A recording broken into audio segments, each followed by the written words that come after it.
Now I will go through a side-by-side comparison, which you should have done if you studied about the Messiah or the Gospels, which nobody does, of Matthew, Mark, Luke, and John in these two scenarios of the scriptures. And it should become very obvious to you if you do a side-by-side comparison, some form of an investigation and analysis of the text. There is only one conclusion that can be made, and that is that Matthew is the real text, and these are all abhorrently and obviously fake. This is what the Messiah means when he gives us this code in the scriptures, stating in Matthew 11:28, "Come to me, all that labor and are heavy laden, and I will give you rest. Take my yoke upon you and learn of me." If you learnt of him, it would become very obvious that these scriptures are not him. If you learnt of him, if you studied his texts that are speaking of him, it's a code, right?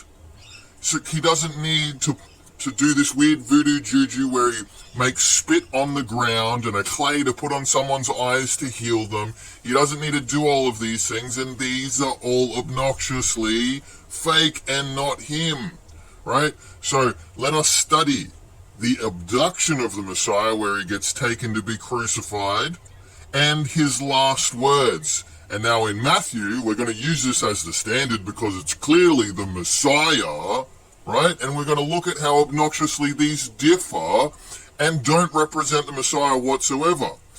But the abduction directly links to his last words, right? So I'm going to point out now what happens in Matthew and the abduction of the Messiah. This is the standard we need to use because, again, this is him, right? And he links this to his last words, and then we'll look at how ridiculous the rest of these texts are.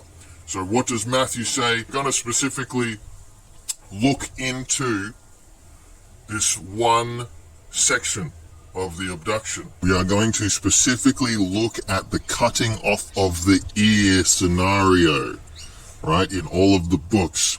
So this is the standard, right? So they come to abduct the Messiah, okay? And one of the people who were with the Messiah, one of them which were with Yahusha, stretched out his hand and drew his sword and struck a servant of the high priest and smote off his ear. So they don't say this is Peter or whatnot or whoever. They don't name him. And then the Messiah, Yahusha, says to him, "Put up again your sword into its place. For all they that take the sword shall perish with the sword. Think you that I cannot now pray to my Father, and he shall presently give me more than 12 legions of angels? But how then shall the scriptures be fulfilled that thus it must be?"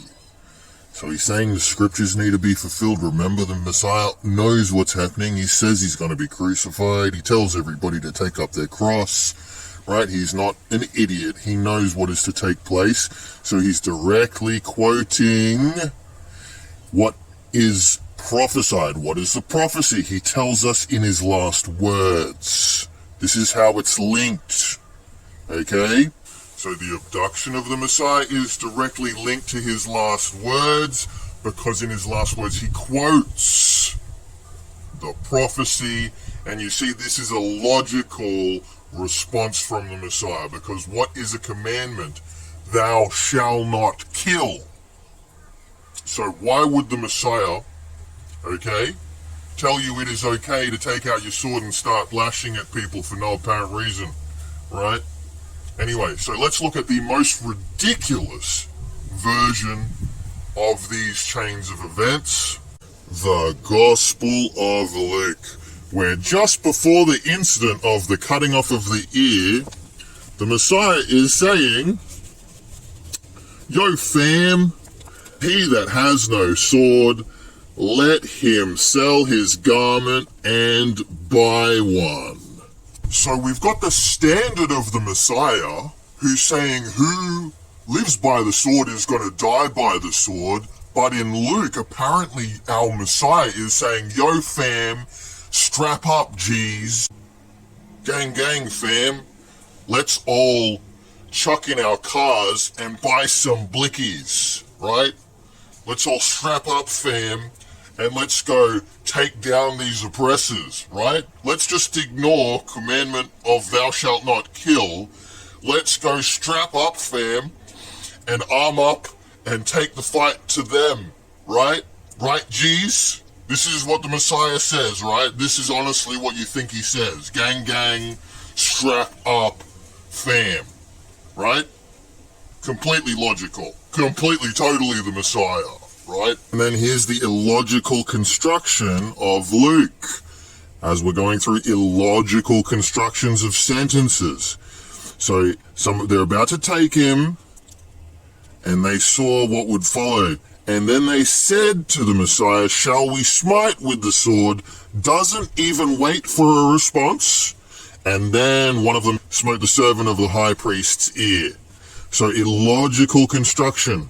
You're not going to sit there and ask the Messiah, "Shall we smite them with a sword?" Not even wait for a response after asking, and then just cut off his ear straight away without the Messiah answering, right? And then the Messiah says, "Suffer ye thus far," and he touched his ear and healed him, right? So a completely illogical construction and an exponential illogical construction where the Messiah is going to say, "Strap up fam, go buy some shanks. Let's go shank the oppressors, G's." Ridiculous, right? And then this is the illogical construction of the sentence where someone asks to smite with a sword and then does it without waiting. So why would you ask if you're just going to do it? You're not going to ask if you're just going to do it anyway. Illogical construction. And then we got the illogical response of Mark. One of them stood by, drew a sword and smote the servant of the high priest and cut off his ear, and then nothing is said about it. Nothing is said about it at all. The Messiah just completely overlooks it. Some dude just got his ear smote off, and nothing is said about it whatsoever, because, who cares? Illogical. We've got the standard again in Matthew, and we have an illogical response in Mark, and we have a completely ridiculous, obnoxious, absurd representation of the Messiah in the Gospel of Luke. And then in the Gospel of John, because this text is so absurd and bizarre, they're trying to give you a slightly realistic version of what happens here, because the whole text is so batshit insane. So basically, draws the sword, cuts off his ear, gives you the name of the servant for some reason, and then they say it was Kepha. Put your sword into the sheath.